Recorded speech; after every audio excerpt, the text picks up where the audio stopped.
Hi everyone, it's Anya here. I'm back with another video for Ophelia Talks, and today we are talking about ends. Yes, I know we do not like the ends, but they are part of what we do, especially when we make squares that are a different color in each row.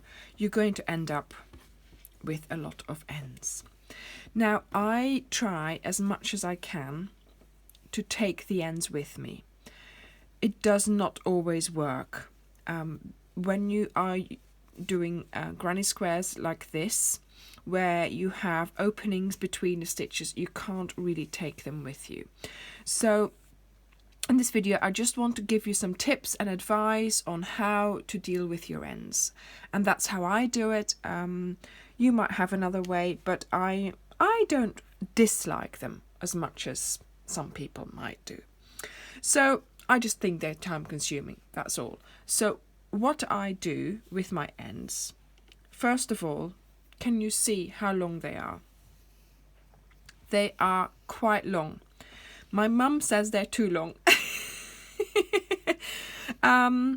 But I have never run out of wool for a cowl that I've been doing, so I've never had a problem there.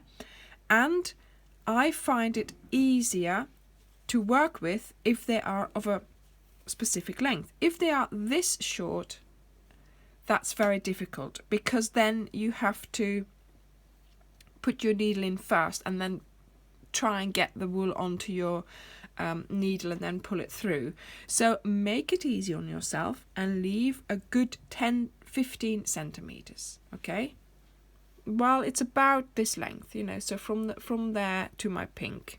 Okay, obviously that's quite long, but all I'm saying is make sure you have something to work with.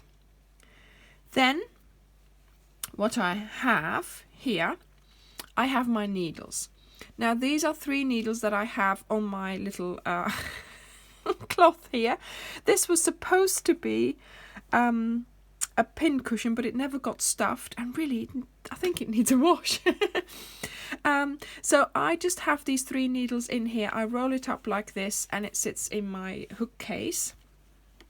They are normal sharp needles, okay? I don't use plastic blunt needles. I use sharp needles. You get them in the haberdashery or the sewing department of your craft shop or any shop that you go to.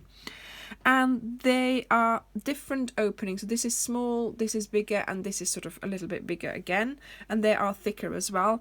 And generally I just go for the middle one. If I'm using chunky, I'll try and get it in here. If I'm using something thinner, I'll use this one. Okay, so what I generally do is I start from the inside, or I'll work from a specific place and then I'll work my way out.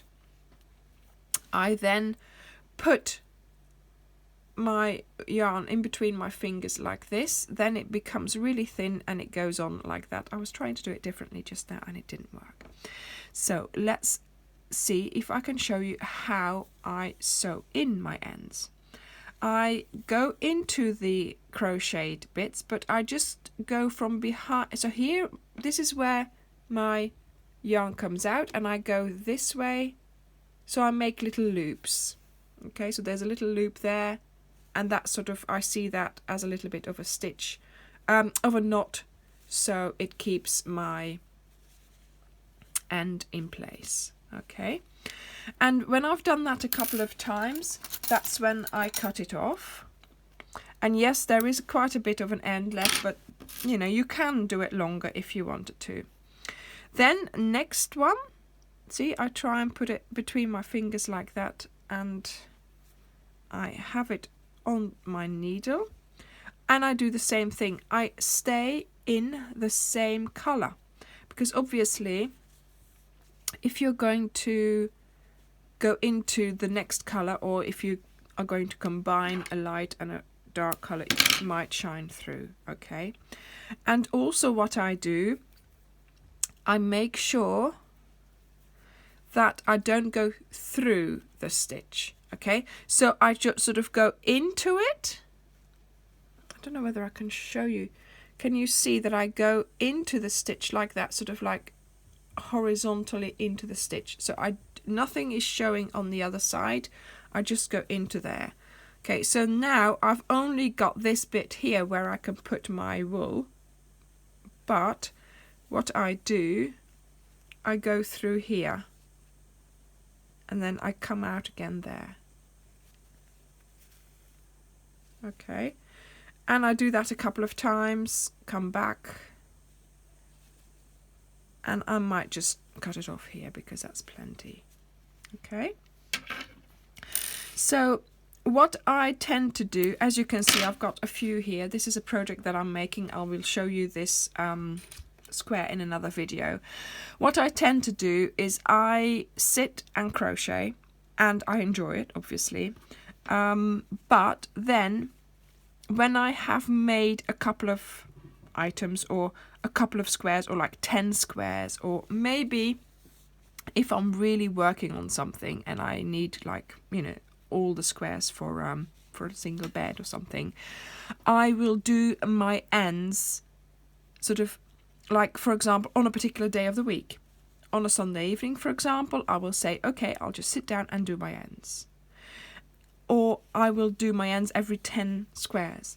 Or when I'm doing lines, I tend to do my ends after a week. So I do a week of doing the lines, and then all of a sudden one evening I will say, okay, that was sort of what I did this week, and that's encouraging to see actually, and then I sew them in. And sometimes I'll work on things, then put them away without putting in my ends, and then when I pick it up again, for example, a blanket with rows, I can see, okay, this is how much I did last time.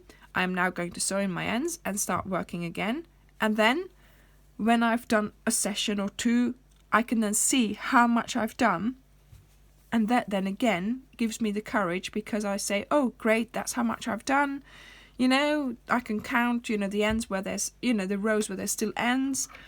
And, you know, so in a way I use it a little bit also as an encouragement of how much I've done last time, and I want to do the same amount this time or whatever. Okay, so I try to make light work of my ends. Now, how do you make light work of my ends? What I tend to do, I tend to put something nice on television, watch something on Netflix or any series that I'm following, and just put it on, or a new film. Sometimes I just pick a film and I just sit there and I do my ends, and that makes for quite a nice evening as well, or a couple of hours anyway. Generally it doesn't take that long. I mean, I've now been, how long is this video? And I didn't start straight away, and I've only been doing this for a couple of minutes now. So, you know, hopefully this will give you some idea of what I do with my ends. Yes, they are part of what we do, and I don't mind them too much, but you have got to keep on top of them. If you leave them to the end of a blanket, that's when you're like, do I really have to start doing this? If it's still a manageable amount, it'll be much nicer. For example, this, I will now just sit here, continue doing this after I finish the video, and I'll just put something on my Netflix, and I'll be quite happily doing this for like, what, 10-20 minutes, and it'll be done. But if you leave it all, then, you know, you'll spend an evening and another evening and another evening doing your ends. So make sure you do it as and when, or nearly as and when. Some people do it each time, and yeah, I can understand that, but I quite like to see, you know, like with a blanket with rows, I quite like to see where I stopped last time and what I've done this time. Okay, so that's what I use my ends for. So there we go. I've put them all in, and you were able to see what I did. I just go into the stitch and look, you cannot see them at all. So this is the back and this is the front. So this one here, I don't know why, but I've got two short ends and there's a knot there, so I must have tied it together for some reason. I must have, you know, use the little short end of that colour. So what you do when you have a short end is you have to enter the needle first into your work as far as you can, because obviously you don't want to come out and then have to reinsert it, because then it's even shorter. Then you are going to have to get it in there. No.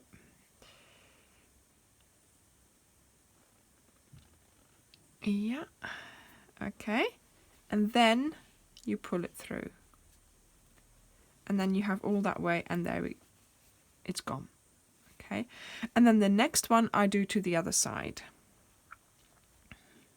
Sometimes I try things out and I cut off the wool, and then I undo it, and then I use that wool again, and then I do a different design, and then I might just end up with little bits like this, but it doesn't matter.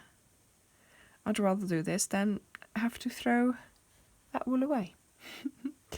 So here we are, that's in there, and now we pull it through gently, and there we go, it's gone. Okay, so now I'm going to do these other two. So I have now done all my ends, so all my squares are ready, so I'm going to be making more squares. But what do I do with this? Well, I put them in a jar and I stuff it all in and I close it up. Look at that, that's my jar with my ends. Okay, so thank you very much for watching. I hope this was informative, and I will see you in the next video.